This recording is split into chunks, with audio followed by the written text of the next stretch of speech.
오늘의 사연 지금 바로 시작해 볼게요. 안녕하세요. 20대 후반 남자입니다. 원룸 아래층에 사는 그녀와의 이야기를 사연으로 한번 보내봅니다. 대학교를 졸업하고 본가에 내려와 몇 달을 놀다가 원하는 기업에는 취직도 안 되고 시간만 낭비하는 것 같아 여기저기 이력서를 써보다가 서울에 있는 한 외국계 기업에 우연찮게 취직이 되었습니다.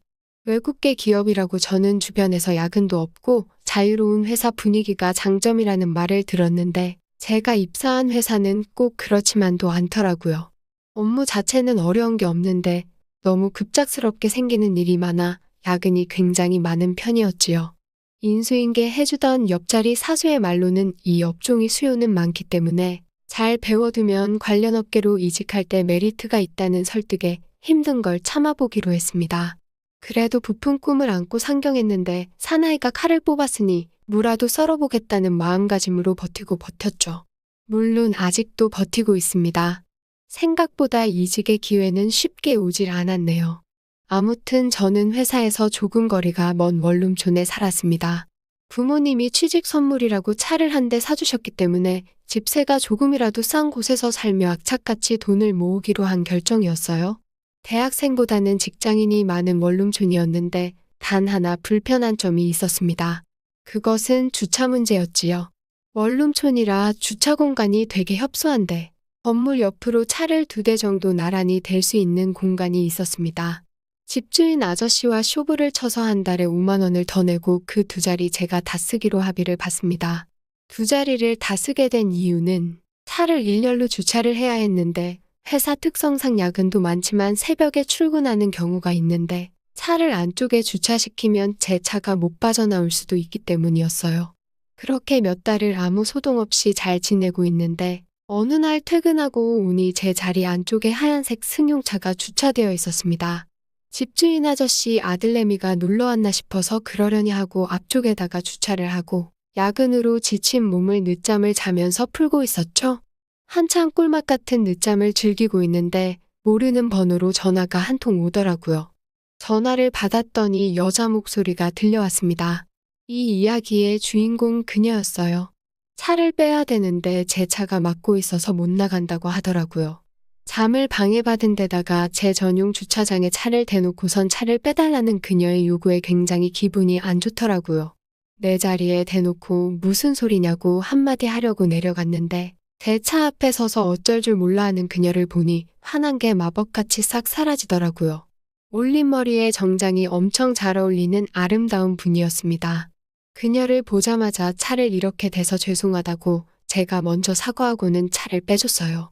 그렇게 그녀가 떠난 자리를 멍하니 바라보다가 그래도 이 주차장은 내 자리인데 어떻게 된 일이냐고 집주인 아저씨한테 전화해서 따져 물었습니다. 집주인 아저씨가 난감한 듯이 대답을 하면서 한 번만 사정을 봐달라고 하더라고요.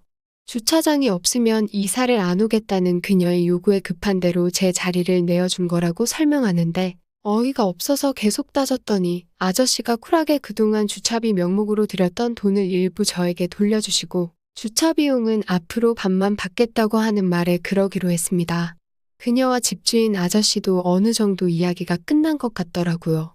아무튼 그 자리는 제가 먼저 사용하던 자리였기에 그녀도 아저씨 말에 수긍하고 그렇게 같이 공유하게 되었습니다. 문제는 제가 외국에 있는 본사로 3주간 출장을 발령받게 된 그날로 시작됩니다. 그녀의 차가 며칠째 안쪽에 주차돼 있는 상태에서 제 차가 그녀 차 앞에 주차가 되어 있는데 이대로 제가 가버리면 그녀는 차를 쓸 수가 없잖아요. 그래서 차 앞유리에 적혀있는 전화번호로 전화를 걸었는데 그녀 역시 출장 중이었더라고요. 당장 저는 내일 모레 출장을 가게 되었는데 그녀는 5일 뒤에야 돌아온다고 난색을 표하더라고요. 그래서 그럼 3주 동안은 차를 못 쓰시겠다고 어쩔 수 없겠다고 하니 그녀가 거의 울 듯한 목소리로 제발 그러지 말아달라고 하는 거였어요. 그렇다고 제가 비싼 주차비를 내고 제 차를 다른 곳에다가 옮겨놓을 이유도 없잖아요. 차선책으로 집주인 아저씨한테라도 키를 맡겨서 그녀가 돌아오면 차를 빼달라고 부탁드리려고 전화를 해봤는데 아저씨도 다음 주까지는 못 들어온다고 하시는 거예요. 이러지도 저러지도 못하는 상황에서 결국 저는 그녀에게 제 방 비밀번호를 알려줬습니다. 문 앞에 제 차 키를 두고 갈 테니 돌아오시면 차를 직접 옮겨달라고 말해줬지요. 그녀가 그래도 되나요? 라고 하며 엄청 고마워하는 게 느껴지더라고요. 뭐 어쩔 수 있나요? 라고 대답하고 저는 그렇게 출장길에 올랐습니다. 출장 가 있는 동안에도 조금 불안하기는 했는데 아무것도 없는 제 방에서 뭘 훔쳐갈 거나 있겠냐고 불안한 마음을 억지로 눌렀죠. 그렇게 길고 긴 출장이 끝나고 집에 돌아왔습니다. 돌아왔더니 역시 제 차가 안쪽으로 들어가 있고 그녀의 차가 바깥쪽으로 옮겨져 있더라고요. 잘 옮겼나 보다 하고 집에 들어와서 냉장고를 열어봤는데 비타민 드링크가 한가득 들어있더라고요. 나름 저에 대한 보답이라고 생각하고 한 병 마셨습니다. 여자가 냉장고에 무언가를 넣어준다는 게 이렇게 가슴이 따뜻해지는 상황이라는 걸 처음 알았네요.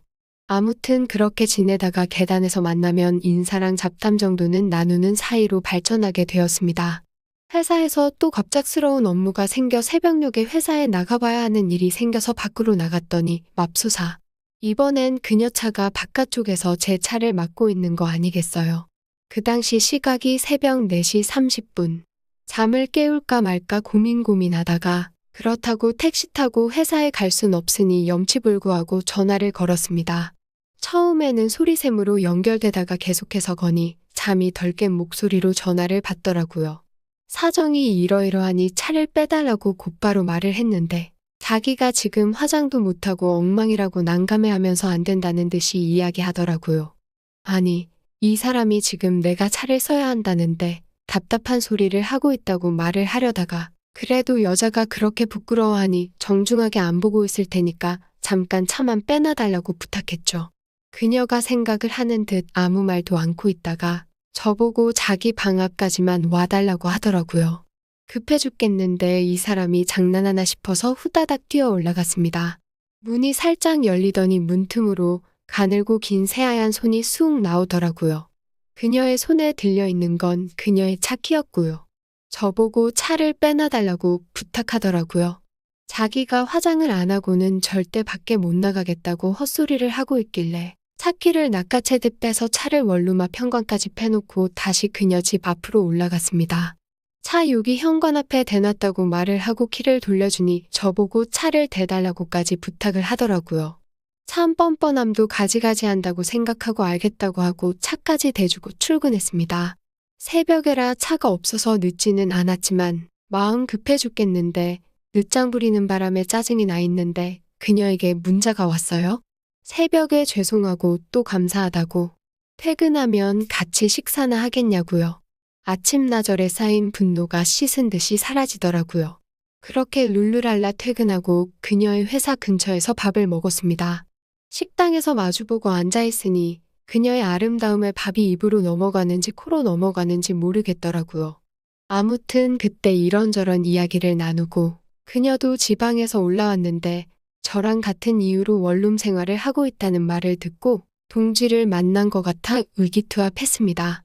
그날 이후로 우리는 인사 정도만 주고받던 사이에서 가끔씩 연락을 주고받는 사이가 되었죠. 주차장 때문에 알게 된 인연이지만 정말 예쁜 그녀였기에 가끔 그녀와 저녁을 함께 먹는 건 외롭던 저에게는 참 즐거운 일이었습니다. 물론 식사 말고는 그녀는 저에게 아무런 틈도 보여주질 않았죠. 그냥 의지할 수 있는 이웃 사촌 정도의 관계로도 저는 좋았습니다. 그러다가 일이 엄청나게 밀려 퇴근 시간이 한참 지났는데도 계속 일을 하고 있던 어느 날이었습니다.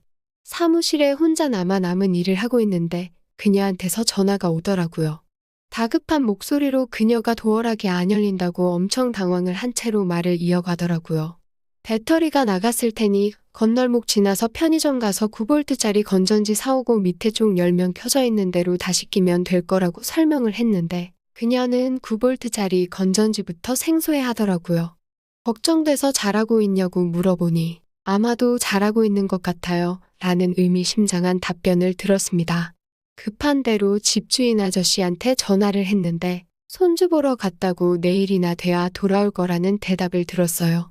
그리곤 창문 밖을 보니 깜깜해져 있는데 왠지 아직도 도어락하고 씨름 중일 것 같은 그녀를 생각하니 걱정이 돼서 손에 일이 잡히지 않더라고요. 곧바로 전화기를 들어 그녀에게 전화했습니다. 도어락이 안 된다고 전화 받은 지 벌써 2시간이 넘어가는데 아직도 배터리도 교체 못한 채 밖에서 혼자 고생 중이더라고요. 빨리 퇴근해봐야 저도 못해도 4시간은 더 걸릴 것 같아서 급한 대로 그녀에게 제 방에 들어가 있으라고 했습니다. 정말 그래도 되냐고 물어보는 그녀에게 밖에 있는 거보단 그 편이 안전할 거라고 안심시키고는 저는 다시 업무에 집중했죠. 그렇게 마무리 짓고 퇴근하고 집 앞에 도착했습니다. 제 집에 들어가는데도 왠지 모르게 초인종 먼저 눌러야 할 것 같아서 초인종을 눌렀죠. 아무도 나오지 않더라고요. 그래서 번호를 누르고 방으로 들어갔는데 그녀가 제 침대에서 잠을 자고 있더라고요. 그녀가 깨지 않게 살금살금 들어가 씻고 나와서 자고 있는 그녀를 흐뭇하게 내려다봤습니다. 화장을 지우지 않은 채 잠을 자고 있는 그녀의 맨얼굴이 너무 궁금해지더라고요. 얼마나 달라지기에 화장도 안 지우고 외간 남자 침대 위에서 세상 모르고 자고 있는 그녀를 보고 있으니까요. 그렇게 숨죽여 그녀의 자는 모습을 보고 있으니 왠지 모르게 심장이 콩닥콩닥해지고 가까이서 그녀를 보고 싶다는 마음이 생겨 그녀의 얼굴로 가까이 향했습니다. 살며시 느껴지는 샴푸 향기가 제 마음을 설레게 했지요. 그렇게 그녀를 뚫어져라 쳐다보고 있는데 그녀의 입꼬리가 실룩실룩 움직이기 시작하더니 이내 터져나오는 웃음을 참지 못하고 소리내서 웃더라고요. 당황한 저는 뒤로 넘어지면서 엉덩방아를 찧었습니다. 제가 들어오는 소리를 듣고 잠에서 깼는데 그녀도 이런 상황이 처음이라 저를 어떻게 맞아야 할지 애매해서 누워서 자는 척을 하고 있었다고 하네요.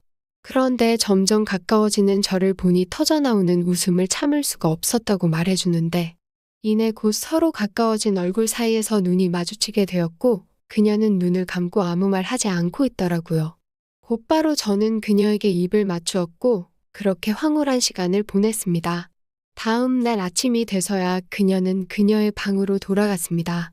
방금 있었던 일을 멍하니 생각하다가 그냥 그녀의 향기가 남아있는 침대 위에서 늦은 잠을 청했습니다. 그렇게 우리는 이웃보다는 좀 더 깊은 관계가 되었고 때로는 내 방에서, 때로는 그녀의 방에서 시간을 보내고 또 가끔은 저의 차에서 혹은 그녀의 차를 타고 같이 여기저기 다녔습니다. 주차장이 맺어준 인연인 그녀와 저는 곧 결혼을 할 예정입니다. 하지만 한 가지, 아직도 그녀는 저에게 그녀의 화장 지운 얼굴을 보여준 적이 없습니다. 언젠가 그녀의 맨얼굴을 보게 된다면 제가 후기 남겨드릴게요. 지루한 이야기 끝까지 들어주셔서 감사합니다. 오늘의 사연은 여기까지네요. 긴 사연 끝까지 들어주셔서 감사합니다. 구독과 좋아요 잊지 말아주세요.